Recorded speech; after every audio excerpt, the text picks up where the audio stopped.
ಆ ರಾಮಣ್ಣ ಸೌಖ್ಯವಾ? ನಾನು ಸೌಖ್ಯ. ಮತ್ತೆ ಪೇಪರ್ ಓದಿದ್ರ ಇವತ್ತು? ವಿಧಾನಸಭೆಯಲ್ಲಿ ಬಾರಿ ಗಲಾಟೆ ಅಂತೆ, ಅದೇ ಕಂದಾಯ ಸಚಿವರ ಮೇಲೆ ಭ್ರಷ್ಟಾಚಾರ ಆರೋಪಲಂತೆ.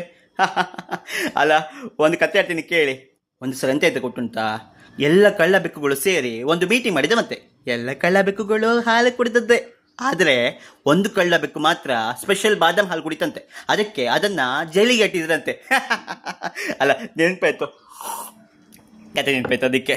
ಮತ್ತೆ ನಿಮ್ಮ ಫೇವ್ರೇಟ್ ಟ್ರಂಪ್ ಅಣ್ಣ ನಮ್ಮ ಭಾರತದ ಜೊತೆ ವ್ಯಾಪಾರ ಒಪ್ಪಂದ ಮಾಡಿದ್ರಂತೆ. ಭಾರಿ ಖುಷಿ ಅಲ್ಲ? ಭಾರಿ ಖುಷಿ ಪಡಬೇಡಿ. ಅದು ಹೇಗೆ ಗೊತ್ತುಂಟಾ? ಒಂದು ಕಂಪನಿಗಳು ಈಗ ಅಡ್ವರ್ಟೈಸ್ಮೆಂಟ್ ಮಾಡ್ತಾವಲ್ಲ, ಅಲ್ಲಿ ಸೈಡಲ್ಲಿ ಗ್ಯಾಪಲ್ಲಿ ಚಿಕ್ಕದಾಗಿ ಕಂಡೀಷನ್ಸ್ ಅಪ್ಲೈಡ್ ಅಂತ ಹಾಕಿರ್ತಾರೆ. ಅದು ಕಂಪನಿಯವರು ನಿಮಗೆ ಅಲ್ಲಿ ಪೋಸ್ಟರ್ ಮಾಡುವಾಗ ಜಾಗ ಸಾಕಾಗದೆ ಚಿಕ್ಕದಾಗಿ ಬರೆದಿದ್ದಲ್ಲ, ನಿಮಗೆ ಕಣ್ಣಿಗೆ ಕಾಣಬಾರ್ದು ಅಂತಾನೆ ಚಿಕ್ಕದಾಗಿ ಅಲ್ಲಿ ಕಂಡೀಷನ್ಸ್ ಅಪ್ಲೈಡ್ ಅಂತ ಬರೆದಿದ್ದು. ಇದು ಅಷ್ಟೇ, ಇದರ ಕಂಡೀಷನ್ಸ್ ತುಂಬ ಉಂಟು ಆಯಿತಾ. ಒಂದು ಅದೆಲ್ಲ ಒಪ್ಪಿದ್ರೆ ಉಂಟಲ್ಲ, ಇವಾಗ ನಮ್ಮ ಹಳ್ಳಿಯಲ್ಲಿ ಬರುವ ಟೊಮೆಟೊಗಿಂತ ಅಮೆರಿಕದಿಂದ ಬರುವ ಟೊಮೆಟೊಗೆ ಭಾರಿ ಕಮ್ಮಿ ದುಡ್ಡು ಸಿಗ್ತದೆ, ಭಾರಿ ಕಮ್ಮಿಯಲ್ಲಿ ಸಿಗ್ತದೆ ಅದು. ಅಯ್ಯೋ, ಮತ್ತೆ ಎಂತ?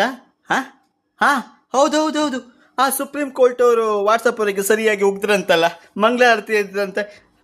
ಎಂತ ಗೊತ್ತುಂಟಾ? ಪಕ್ಕದ ಮನೆ ಸುಶೀಲಕ್ಕಂಗೆ ನಮ್ಮ ಮನೆ ವಿಷಯ ಗೊತ್ತಾದ್ರೇ ನನಗೆ ಕಿರಿಕಿರಿ ಆಗ್ತದೆ. ಇನ್ನು ನನ್ನ ವಿಷಯನಲ್ಲ, ಊರಿಯವರಿಗೆಲ್ಲ ಹಬ್ಬಿಸಿದ್ರೆ ನನ್ನ ಕುಂಡಿಗೆ ಬೆಂಕಿ ಇಟ್ಟಾಗ ಆಗೋದಿಲ್ವಾ? ಅಯ್ಯೋ ಮಾರೆ, ಅದೊಂದು ವಾಟ್ಸಪ್ ಕತೆ ಎಂತ ಹೇಳೋದು, ಎಲ್ಲ ವಿಷಯಗಳನ್ನೆಲ್ಲ ಮಾರಾಟ ಮಾಡ್ತದೆ ಅದು. ಅಯ್ಯೋ, ಕ್ರಿಕೆಟಾ? ವರ್ಲ್ಡ್ ಕಪ್ಪಾ? ಯಾವಾಗ? ಈ ಮಂತ? ಅದು ಓದಿದೆ. ಎಂತ ಈ ಸಲ ಬಾಂಗ್ಲಾದೇಶ ಆಟ ಆಡೋದಿಲ್ಲ ಅಂತೆ ನಮ್ಮ ಭಾರತದಲ್ಲಿ. ಅದಕ್ಕೆ ಪಾಕಿಸ್ತಾನ ಸಪೋರ್ಟ್ ಅಂತೆ.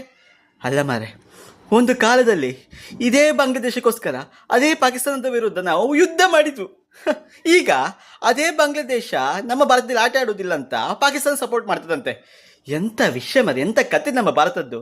ನಾವು ಭಾರತದವರು ಇದ್ದಾರಲ್ಲ, ಪಾಪದವರಲ್ಲ, ಪಾಪಿಗಳು. ಆಯಿತು, ಸರಿ, ಹಾಗಾದರೆ ಬರ್ತೀನಿ ಆಯಿತಾ? ನಾಳೆ ಸಿಗುವ. ಬಾಯ್.